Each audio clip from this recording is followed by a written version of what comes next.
Il arrive parfois que l'actualité semble se jouer loin de nous. Alors tous les vendredis, on s'intéresse à un événement qui a marqué la semaine d'un point de vue européen et on prend le temps d'expliquer pourquoi il nous concerne tous. Je suis Charlotte Baris et cette semaine, l'actualité européenne qui a retenu notre attention, ce sont les conséquences de l'affaire Epstein en Europe.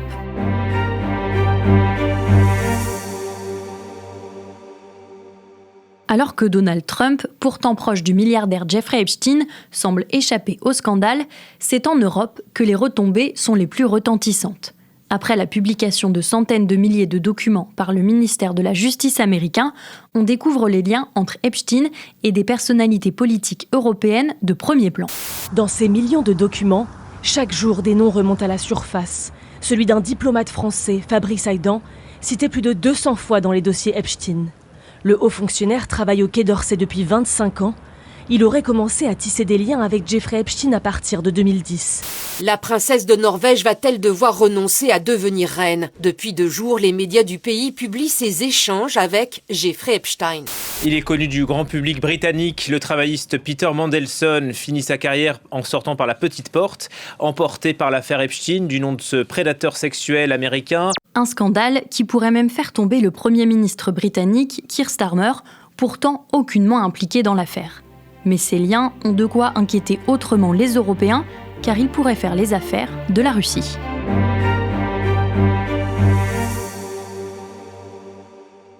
Pour décrypter les conséquences en Europe de ces révélations, j'ai fait appel à Charles Haquet, rédacteur en chef du service Monde de l'Express. Bonjour Charles. Bonjour. Charles, face à tous ces noms qui s'accumulent dans ce scandale qui mélange affaires de mœurs et politique, tu parles dans ton dernier article de compromat. Pourquoi ? Alors déjà, revenons sur ce qu'est un compromat. C'est une technique qui permet de constituer des dossiers compromettants sur des personnalités, notamment via des scandales sexuels. On sait que lorsque les grands de ce monde fréquentaient Epstein, tout était filmé, enregistré, il y avait des caméras dans ses résidences. Et donc on se demande si l'on n'est pas aujourd'hui en Europe en train de voir se dévoiler le plus grand compromat de l'histoire. Alors, ce compromat, c'était une méthode fortement développée en Russie, notamment à l'époque du président Boris Eltsine, pour se débarrasser de concurrents ou d'opposants politiques. Vladimir Poutine en est aussi un adepte, il en a même fait un instrument de pouvoir. Alors, certains aujourd'hui vont jusqu'à s'imaginer que l'affaire Epstein, c'est un compromat orchestré par le Kremlin.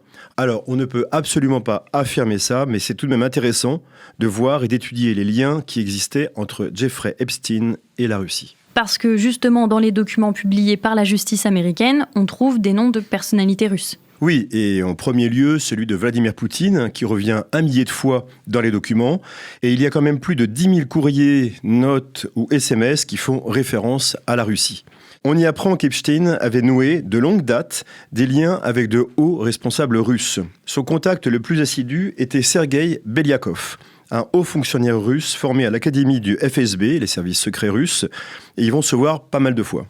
On pense que Epstein s'est rendu plusieurs fois en Russie, on n'en est pas totalement sûr, mais à cet égard, il faut relire l'article de Françoise Thom, qui est une historienne, soviétologue, qui a écrit en juillet 2025 un article, Le cloaque et le chaos, dans lequel elle montre notamment une photo de 1998 qui montre Epstein en Russie. Alors, en 2011, Epstein se serait également rendu en Russie avec un visa délivré par l'association de vétérans d'une unité d'élite du FSB.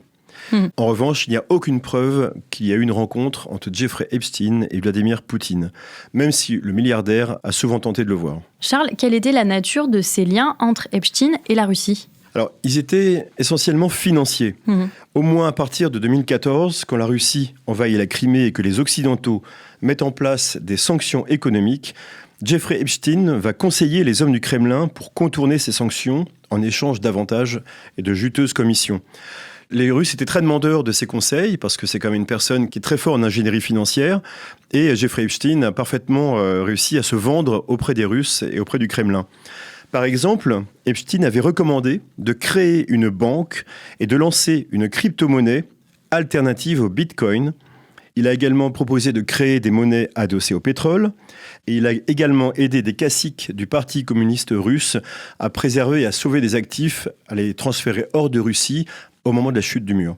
Epstein a également joué un rôle d'entremetteur crucial pour les Russes, alors que les investisseurs occidentaux boycottaient la Russie.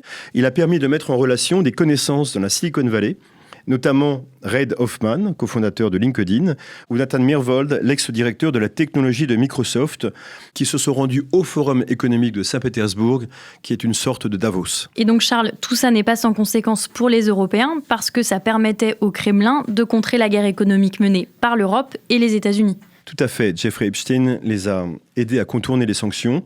Et autre élément d'inquiétude, compte tenu des liens de Jeffrey Epstein avec la Russie, mais aussi avec des personnalités politiques de premier plan en Europe et aux États-Unis, on peut vraiment se demander quelles informations il a pu obtenir et potentiellement fournir et vendre à la Russie, et ce que le Kremlin en a fait. C'est ce qui explique en ce moment la panique dans certaines chancelleries européennes. Mais alors pourquoi Jeffrey Epstein avait-il constitué de tels liens avec la Russie ? Comme le rappelle François Stom, il n'y a aucune considération idéologique dans cette histoire. Donc c'était vraiment du business, de l'argent, sonnant et trébuchant, et principalement cela. Il est intéressant de se rendre compte que Jeffrey Epstein avait un mode opératoire qui était très proche de celui de Robert Maxwell, le père de sa compagne Ghislaine. Robert Maxwell, dont on a dit souvent qu'il était espion à la solde des Russes.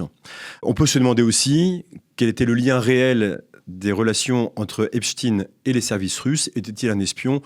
On le saura peut-être un jour, mais pour l'instant, rien ne permet d'affirmer vraiment.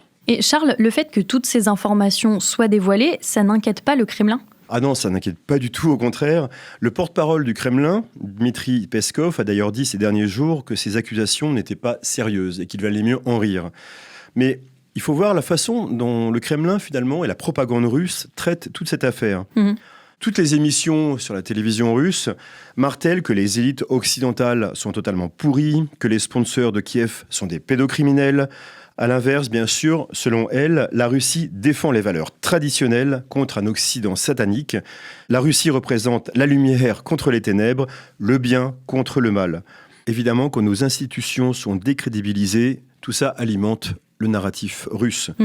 Aujourd'hui, le but de la propagande russe ne consiste plus, comme par le passé, comme il le faisait il y a encore une dizaine d'années, à peindre un tableau idéalisé de la Russie, mais plutôt à persuader les populations occidentales que dans un monde peuplé d'escrocs et de pervers, seule une dictature peut leur offrir le salut. Et ça, c'est d'ailleurs toute la définition, et tout le but d'un compromat, c'est d'affaiblir son ennemi.